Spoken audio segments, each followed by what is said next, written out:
Welcome to TPN Telugu 24 news channel. Nizamabad జిల్లా నందిపేట మండల కేంద్రంలో సోమవారం రోజున నందిపేట సాకలి ఐలమ్మ విగ్రహం నుంచి ఎంపీడీఓ ఆఫీస్ వరకు ర్యాలీ నిర్వహించడం జరిగింది. ఉన్నత అధికారులు ఎంఈఓ లక్ష్మీప్రసాద్, ఎంపీడీఓ శ్రీనివాసరావు మాట్లాడుతూ ప్రతి ఒక్కరూ మొక్కలు నాటి కాలుష్యాన్ని నిర్మూలించండి. మొక్కల వల్ల వచ్చే ఆక్సిజన్ మానవాళికి జీవన ఆధారం అవుతుందన్నారు. ప్రతి ఇంటింటికి మొక్కలు నాటి ప్రకృతికి సహకరించాలని ప్రతిజ్ఞ చేయడం జరిగింది. ఇంటి ఆవరణలో శుభ్రంగా ఉంచుకోవాలి. వర్షాకాలం కావడంతో కొత్తగా నీరు వచ్చి చేరుతుంది. ఇక్కడ నీరు కలుషితమయ్యే అవకాశం ఎక్కువ ఉంటుంది కాబట్టి వ్యాపించే వ్యాధులైన కలరా, డయేరియా, పచ్చకామెర్లు, టైఫాయిడ్ లాంటి వ్యాధుల అంశాలపైన అవగాహన కార్యక్రమం చేపట్టామని తెలిపారు. వ్యక్తిగత పరిశుభ్రతలో భాగంగా హ్యాండ్ వాషింగ్ టెక్నిక్స్ గురించి ఆశా వర్కర్స్, నందిపేట మహిళా సంఘాలు అన్ని ప్రదర్శించడం జరిగింది. అలాగే మంచి మరియు పొగాకు, మత్తు పదార్థాలకు ఆకర్షితులయ్యే యువత తమ బంగారు భవిష్యత్తుని చెడగొట్టుకోవద్దని తెలిపారు. ఈ కార్యక్రమంలో mandal special officer Jagannath, MPDO Srinivasarao, MPO Lakshmiprasad, ASHA వర్కర్లు, నందిపేట మండల్ మహిళా సంఘాల మరియు నాయకులు తదితరులు పాల్గొన్నారు.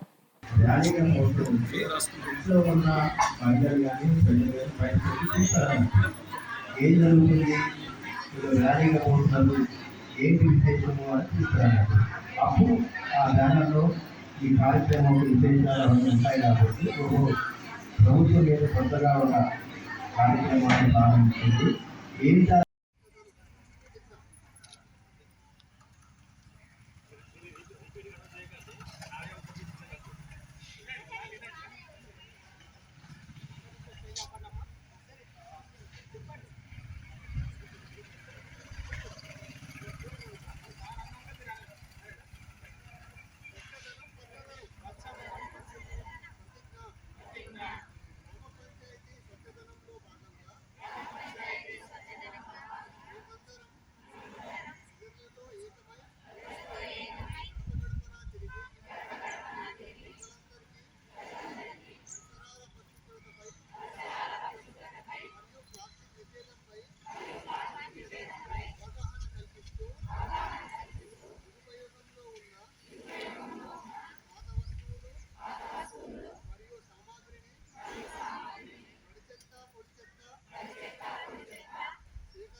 ఈరోజు ప్రజాధనం కార్యక్రమంలో భాగంగా మనం అందరం కలిసి చక్కటి ర్యాలీ నిర్వహించుకొని అందరికీ కూడా అవగాహన కల్పించడానికి, ముఖ్యంగా స్వచ్ఛదనం అంటే పరిశుభ్రత.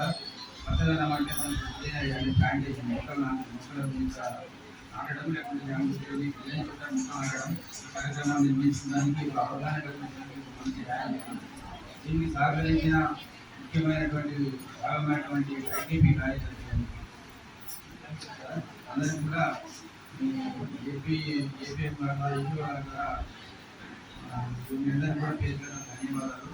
చాలా చక్కగా అందరూ పార్టిసిపేషన్ అని అందరూ భాగస్వామ్యం కాకుండా దీని యొక్క సందేశాన్ని ప్రతి ఇంటికి చేరవేసే విధంగా ఇప్పుడు ఎంపీడీఓ గారు చెప్పారు. చక్కగా స్వచ్ఛదనం గురించి చెప్పారు. పరిసరాల పరిశుభ్రత ఉన్నప్పుడు మనం ఆరోగ్యంగా ఉంటాం. ఆరోగ్యం ఉంటే మనకు సమాజం నిర్మాణం అవుతుంది కాబట్టి దాని గురించి మనం చాలా శ్రద్ధ ఇవ్వాలి. చెత్తను పాడేయడంలో ఏదో విధంగా పడేయకుండా కనీసం చేసి పంపేయడం, ప్లాస్టిక్ ఉపయోగించకుండా పిల్లలు మనం మార్కెట్ కానీ షాప్కి వెళ్ళినా కానీ మనం చేతి సంఖ్య తీసుకుపోయి వాటిని తీసుకొచ్చుకోవడం, ఎక్కువ వరకు వీలైనంత వరకు ప్లాస్టిక్ మనం నిషేధించే ప్రయత్నం చేయాలి. ఆ ప్లాస్టిక్ బృందం అనేది చాలా పెద్దది. దాన్ని మనం ఒక్కసారి ప్లాస్టిక్ మనం భూమిలో పడుతుందంటే అది మనం కనిగకూడదు. కాబట్టి ఈ ప్లాస్టిక్ వల్ల చాలా అనర్థాలు ఉన్నాయి. మీ అందరికీ తెలుసు కూడా. మరొకసారి దీని ద్వారా మరొకసారి మన అందరం కూడా జ్ఞాపకం చేసుకొని ఈ ప్లాస్టిక్ని వినియోగించకుండా చర్యలు తీసుకోవడానికి కూడా ప్రతి ఒక్కరు కూడా అలవాటు చేసుకోవాలి. షాప్కి వెళ్ళినప్పుడు ఇంట్లో ఒక సంచి తీసుకొని పోయి షాప్కి వెళ్ళాలి. ఆయన ప్లాస్టిక్ కవర్ నుంచి తక్కువ వేస్తారు, అంతే కదా. తర్వాత వీలైనంత వరకు తగ్గించండి. మీరు మీ పిల్లలకు అలవాటు చేయండి, మీరు అలవాటు చేసుకొని పిల్లలకు అలవాటు చేయండి. భావితరం అనేది బాగుంటుంది. మనం వినియోగించడం కాదు, వచ్చే తరానికి కూడా మనం మంచి వాతావరణాన్ని, మంచి తరానికి వచ్చే తరాన్ని అందించాలి. కాబట్టి మనం ఇప్పటి నుంచే వాళ్ళకి ఆరోగ్యం చేయాలి. ఒక విషయం మరి మొక్కలు కూడా భవిష్యత్తు కూడా అందరికీ పంచడం జరిగింది.